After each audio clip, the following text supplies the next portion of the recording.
जय भीम, जय मीम, जय तेलंगाना, जय फलस्तीन, तकबीर, अल्लाह अकबर।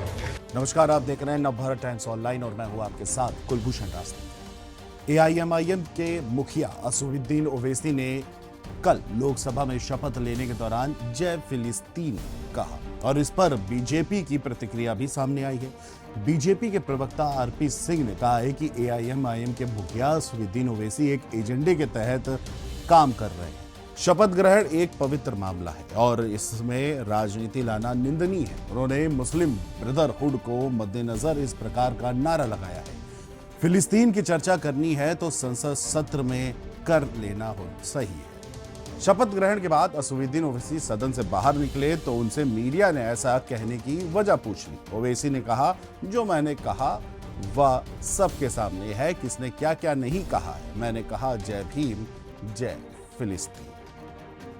18वीं लोकसभा के पहले सत्र के 2 दिन तक शपथ ग्रहण कार्यक्रम आयोजित किया गया, जिस दौरान राजनीतिक पार्टियों का अलग अलग रूप से देखने को मिला। कोई मराठी तो कोई संस्कृत में शपथ लेता दिखा तो राहुल गांधी समेत कांग्रेस के कुछ नेताओं ने संविधान की प्रति को हाथ में रख करके शपथ ली। इन सब के बीच ओवैसी की शपथ काफी ज्यादा चर्चा में रही जब उन्होंने शपथ के दौरान जय फिलिस्तीन का नारा लगा दिया। उधर बीजेपी नेता ने किशन रेड्डी ने ओवैसी के बयान को संसद के नियम के खिलाफ करार दिया। रेड्डी ने मांग की है कि इसे रिकॉर्ड से हटा दिया जाना चाहिए। बता दें कि ओवैसी हैदराबाद से निर्वाचित होकर संसद पहुंचे हैं। उन्होंने बीजेपी की माधवी लता को शिकस्त दी थी। अब इसी बात को लेकर के सियासत गर्मा गई है। सभापति हालांकि इसे रिकॉर्ड से हटा चुके हैं, लेकिन अब कई वरिष्ठ वकील मांग कर रहे हैं कि ओवैसी की सदस्यता को निरस्त कर दिया जाना चाहिए। इसके लिए संविधान के अनुच्छेद 102(4) का हवाला भी दिया जा रहा है। तो चलिए आखिर जानते हैं कि क्या है ओवैसी का मामला। 18वीं लोकसभा के पहले सत्र के दूसरे दिन ये सारी घटना हुई है। ओवैसी ने फिलिस्तीन को जय बोलने के बाद कहा कि वे हाशिए पर खड़े लोगों के मुद्दे उठाते रहेंगे। हालांकि नारे पर राजनीति शुरू हो गई। विपक्षी दल खासतौर से बीजेपी ने उनसे माफी मांगने की मांग की है। यहाँ तक कि कई एडवोकेट जो है वो भी इनके विरोध में है। वहीं विनीत जिंदल ने एक सोशल मीडिया पोस्ट में ये दावा कर दिया है कि उन्होंने फिलिस्तीन के लिए निष्ठा दिखाने पर ओवैसी को अनुच्छेद 102(4) के तहत अयोग्य ठहराने की मांग की है। सुप्रीम कोर्ट के एडवोकेट हरिशंकर जैन ने भी राष्ट्रपति द्रौपदी मुर्मू से असदुद्दीन ओवैसी के लिए यही मांग की है कि उनकी सदस्यता रद्द होनी चाहिए। सांसद के तौर पर सदस्यता लेते हुए अब तक एमपी अपने राज्य और देश की ही बात किया करते हैं। ये पहला मामला है जब किसी सांसद ने इस दौरान दूसरे देश के लिए नारा लगाया। अब इस मामले पर संसदीय मामलों के मंत्री किरण रिजिजू भी बयान दे चुके हैं।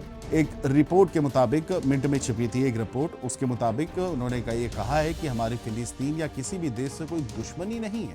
समस्या बस इतनी सी है कि शपथ के दौरान क्या किसी सदस्य को किसी दूसरे की देश की बात करनी चाहिए। इस पर हमें नियम चेक करने होंगे। इस पूरे मामले पर अब बार बार आर्टिकल 102 का जिक्र हो रहा है। विपक्षी दल इसके हवाले से ये कह रहे हैं कि लोकसभा सदस्यता लेते समय किसी अन्य देश की हिमायत करना गलत है और इस आधार पर मेंबरशिप यानी कि सदस्यता रद्द भी हो सकती है। किसी भी व्यक्ति की लोकसभा या राज्यसभा की सदस्यता रद्द हो सकती है अगर वो संसद में बताए गए पद के अलावा भारत सरकार या किसी भी राज्य की सरकार के अधीन लाभ का पद ग्रहण करता हो। अगर लीडर की मानसिक स्थिति खराब हो जाए तो इस पर भी उस पर एक्शन लिया जा सकता है और कोर्ट भी इसे मान ले, जिस पर भारी कर्ज हो या फिर जो अपना उधार चुका पाने में सक्षम ना हो। यहाँ तक कि अदालत ने यह भी नियम बना लिया है कि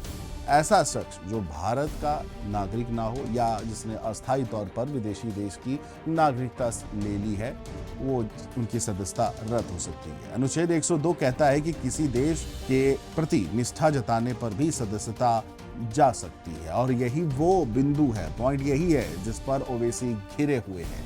अपने देश के लीडर बतौर शपथ लेते हुए उन्होंने फिलिस्तीन का नाम ले लिया। बता दें कि फिलहाल इस देश पर इजराइल हमलावर है जिसमें भारी तबाही मची हुई। इसके अलावा और भी कई नियम है जिसके तहत सदस्यता जा सकती है कि अगर कोई सदस्य संसद के दोनों सदनों के लिए चुन लिया जाए तो उसे एक निश्चित समय के अंदर किसी एक सदन की सदस्यता से इस्तीफा देना होता है। ऐसा ना करने पर संसद सदस्यता छिन जाएगी और किसी भी सदन का मेंबर अगर लगातार 60 दिनों तक बिना बताए अनुपस्थित रहे तो उसी सीट खाली मानी जा सकती है। धारा 102(a)(1) में तहत सांसदों और अनुच्छेद 191(a) के तहत विधानसभा सदस्यों के ऐसे पद लेने पर मनाही है जहां वेतन, भत्ते या दूसरी तरह का सरकारी फायदा मिलता हो। इसके अलावा अनुच्छेद 102 के तहत दल बदलने पर भी सदस्यता छीन सकती है, लेकिन इसमें भी कई रियायतें हैं। अगर कोई सांसद उस पार्टी की सदस्यता छोड़ दे जिससे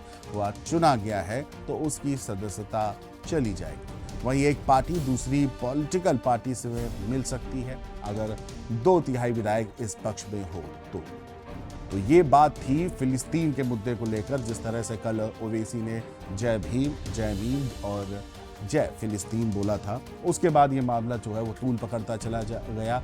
अब जो पॉइंट है आर्टिकल 102 उसके तहत जो ओवैसी की सदस्यता छीनने को आ सकती है। अब देखना ये होगा कि उनके ये शपथ लेने का जो वीडियो है ये रिकॉर्ड से हटा दिया गया है संसद के, लेकिन अब ये मामला अगर ऑल तूल पकड़ता है तो ओवैसी की सदस्यता जा सकती है। फिलहाल अभी के लिए इतना ही। देश दुनिया की बड़ी खबरों के लिए देखते रहिए नवभारत टाइम्स। नमस्कार।